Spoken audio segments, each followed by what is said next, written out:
បាទជំរាបសួរនិងសួស្តីទៅកាន់អ្នកដែលកំពុងតែទស្សនាវីដេអូនេះទាំងអស់គ្នាជាពិសេសអ្នកកំពុងតែរៀនភាសាជប៉ុននិងកំពុងតែចង់ចាប់ផ្ដើមរៀនភាសាជប៉ុន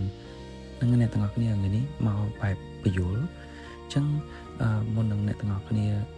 ចូលទៅកាន់ជាហ៊ានបន្ទាប់ហ៊ានពាក្យហ៊ានវេយ្យាករណ៍អីអ្នកទាំងអស់គ្នាត្រូវតែឆ្លងកាត់ Hiragana កតាកាណាទាំងអស់នឹងសិនអញ្ចឹងអ្នកទាំងអស់គ្នាធ្វើម៉េចចេះឲ្យច្បាស់អក្សរទាំងអស់នេះសិនបាទអ្នកទាំងអស់គ្នាបន្តទៅមុខទៀតបានអញ្ចឹងបើសិនបើអ្នកទាំងអស់គ្នាអត់តន់ចេះអក្សរនេះច្បាស់ទេនៅពេលដែលអ្នកទាំងអស់គ្នាចូលទៅសភៅចូលទៅអាន clear ខ្លងអីផ្សេងអ្នកទាំងអស់គ្នានឹងពិបាក